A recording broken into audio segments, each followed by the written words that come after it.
Assalamualaikum warahmatullahi wabarakatuh. Waalaikumsalam warahmatullahi wabarakatuh. Selamat pagi. Pagi, Bu. Sebelum belajar, marilah kita berdoa menurut agama dan kepercayaan masing-masing. Berdoa mulai. Berdoa selesai. Gimana kabarnya hari ini? Baik.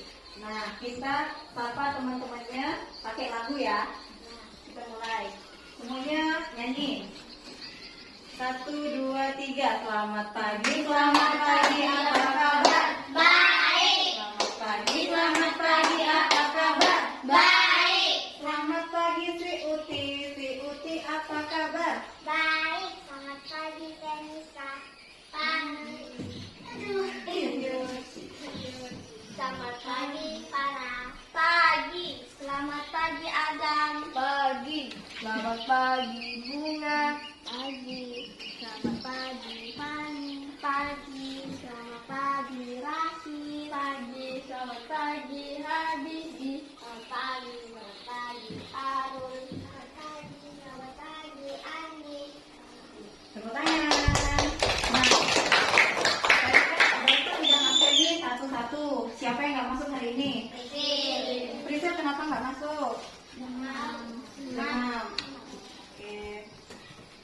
Kemudian kemarin kita kan udah belajar tentang alam sekitar di materi di mata pelajaran bahasa Indonesia. Sekarang kita lanjut ke tematik tema 3, peduli terhadap makhluk hidup, tema 1, mengenai hewan dan tumbuhan di lingkungan rumahku.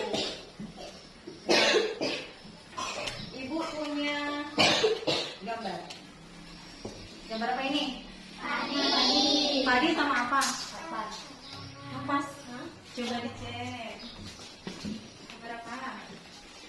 Kapas. Bukan. Ini? Gambar apa ini? Yang biasanya jadi gulma di sawah. Padi dan kapas. Bukan. Pas dibaca di atasnya dapat di ilalang. Biasanya kalau orang di kampung nyebutnya lalang. Nah, di antara kedua gambar ini yang biasa dikonsumsi setiap hari yang mana? Padi. Pernah lihat orang tuanya nanam padi di sawah atau pernah ikut?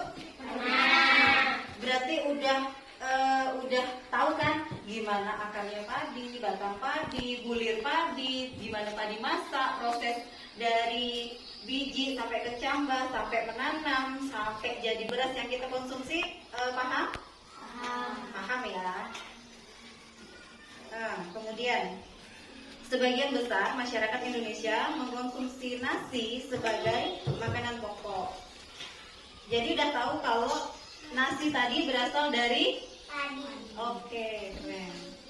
Daerah penghasil padi yaitu Jawa Barat, Jawa Timur, Jawa Tengah, Sulawesi Selatan, Sulawesi Utara.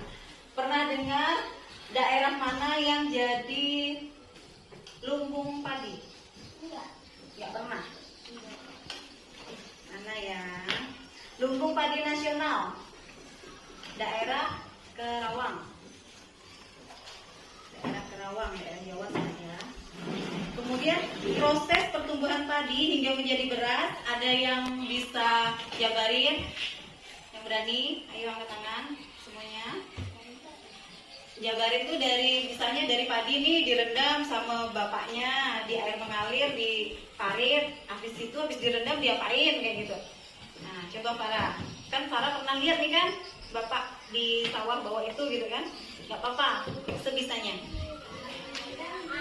Direndam, ditanam di mana? Habis ditanam di tanah luas, disemprot pakai biar dia subur gitu ya. Habis itu sampai dia jadi padi terus dijemur. Gimana prosesnya? Habis disemprot terus dikasih pupuk nggak? Oh, nggak tahu. Habis habis itu dipanen kan. Nah, terus dijemur, habis dijemur masukin karung, habis itu digiling. Nah, ada lagi yang mau jawab kayak Farah? Ada? Rasid, ayo Rasid. Siapa yang biasa ke ladang? Ayo Mbak Anggi. Mbak Anggi biasa gimana bapaknya? Mbak Anggi pernah ikut ke sawah? Enggak pernah. Jadi proses pertumbuhan padi jadi beras itu biasanya biji padi itu dimasukkan ke karung, direndam di air mengalir, di parit-parit itu selama 1 malam, biasanya 1 malam atau 2 malam tergantung lagi varietasnya, sampai dia muncul akar sama tunas sedikit. Nah, terus nanti petani itu buat lahan sementara di sawah, lahan sementara untuk menumbuhkan biji padi tadi jadi benih yang siap ditanam ke lahan. Setelah itu nanti biasanya ibu-ibunya pakai gotong royong atau pakai sistem upah nanamin. Pernah lihat? Pernah kan? Nah, habis itu sekitar 2 bulanan, 1,5 bulan sampai 2 bulan itu nanti disirami kalau di kekeringan, terus dikasih pupuk. Kalau ada hamanya disemprot. Setelah itu dia kan udah ini kan udah 2 bulan, 2,5 bulan. Nanti ada tumbuh tuh bulir padinya. Sebelum dia jadi bulir padi tuh tumbuh apa dulu? Ya, di gulmanya. Makanya disemprot tadi ya. Sebelum tumbuh bulir tadi itu ada bunga, ada bunganya. Terus jadi bulir padi sampai dia bisa dipanen, warnanya apa? Kuning. Betul, kuning semua ke atau baru kuning sedikit udah dipanen sama Pak Rani? Kuning semua. Habis dipanen terus dijemur dulu biar tingkat kadar airnya menurun. Soalnya kalau nggak dijemur dulu, tingkat kadar airnya masih tinggi. Nanti kalau digiling jadinya hancur. Habis digiling jadi beras. Terus diapain? Biar jadi nasi. Masak. Oke, kayak gitu. Jadi udah bisa ya jelasin. Nanti kalau misalnya disuruh jelasin gimana prosesnya dari padi kok bisa jadi beras, udah paham? Oke, mantap. Kalau disuruh buat diagram 3 tahapan pertumbuhan padi, udah tahu? 3 tahapannya tadi itu, pertama kan benih padi, biji padi tadi kan, biji padi yang direndam itu udah 1 tahapan. Kemudian ada tahapan vegetatif. Vegetatif itu dari benih jadi anakan. Ketiganya itu tahapan generatif. Generatif itu biasanya tahap apa? Tahap dari bunga sampai jadi padi. Nah, itu udah 3 tahapan. Nanti dibuat diagram ya 3 tahapan pertumbuhan padi tadi. Kemudian cara untuk mempertahankan padi tetap bisa dinikmati masyarakat Indonesia atau biar nggak punah, caranya gimana?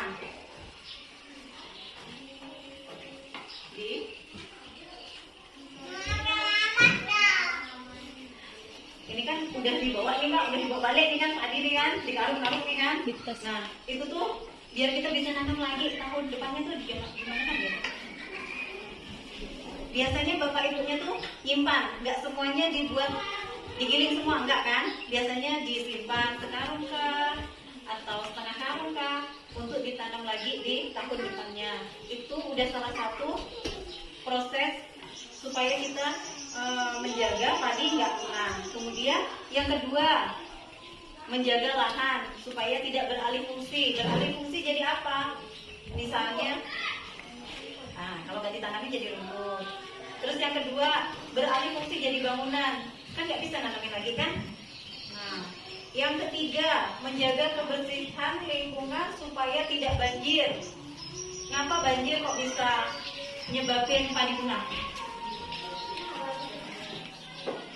Karena kebanyakan airnya, jadi padinya nggak bisa tumbuh, nggak bisa hidup, mati Kemudian yang keempat, saluran air dijaga. Ini biasanya pakai sistem irigasi dan drainase.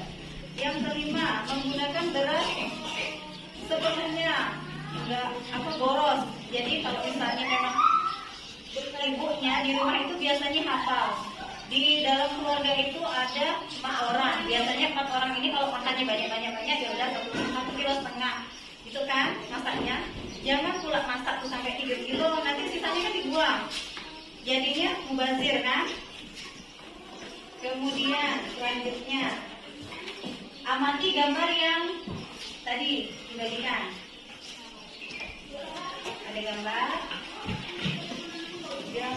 yang ada pantai, dataran tinggi, dataran rendah. Nah, nih dari 3 gambar ini, 3 dataran ini, coba buat pertanyaan.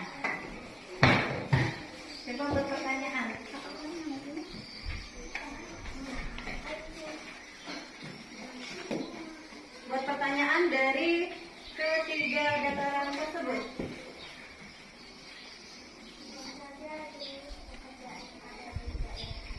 Nah, apa saja pekerjaannya? Ini bisa jawab, dapat bonus. Nelayan. Selain nelayan, oh boleh mancing, boleh. Lagi menjaga pantai, boleh. Gambar tadi selanjutnya dibaca teksnya. Teksnya dibaca. Setelah itu nanti isi tabel. Tabelnya nanti ditulis di depan. Dibaca dulu ya.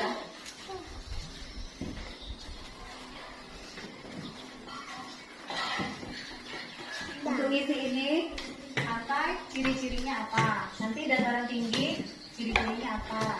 Dataran rendah, ciri-cirinya apa? Lokasinya bagaimana? Siapa yang pernah ke pantai? 1, 2, lagi, 3, 4. Yang pernah ke pantai? Mana kasih? 4 orang yang pernah ke pantai ya? Kalau di pantai itu biasanya apa yang dilihat? Pemandangannya.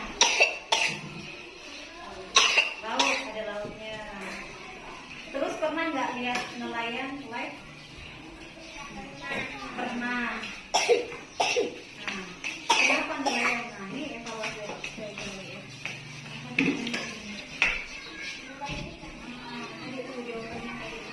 Nah, kemudian pantai itu jelas, batas antara daratan sama lautan itu jelas, kan? Kelihatan nggak? Itu ciri-ciri pantai.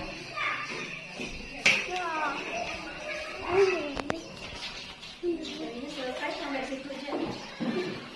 Nanti diisi ya, yang tabel di depan diisi. Jawabannya Nisa, betul kah salah? Betul. Yang mata pencariannya nelayan di mana? Pantai. Betul. Yang mata pencariannya petani di dataran apa? Dataran rendah. Betul, dataran rendah. Oke. Pelajarannya sudah selesai. Sekarang kita mereview materi yang tadi kita pelajari. Ya.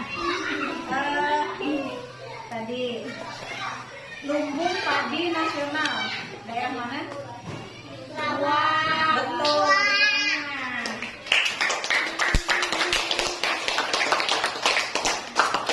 Kemudian pertanyaan kedua yang nggak bisa jawab nggak balik. Nelayan.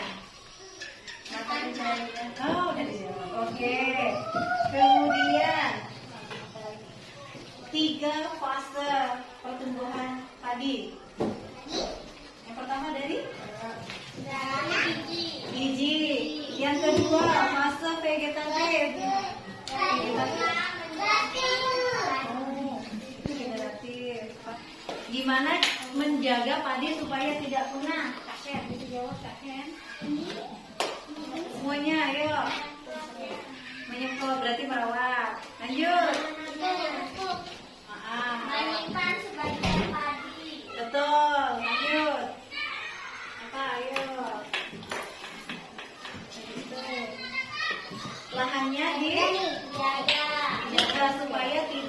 beralih fungsi.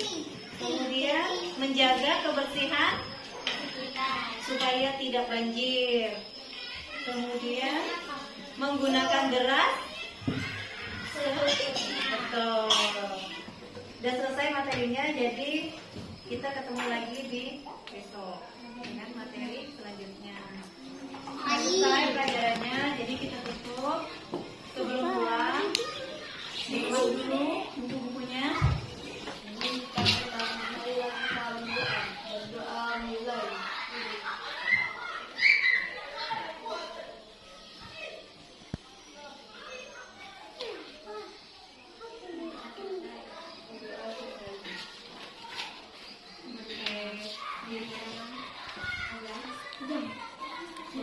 Salam.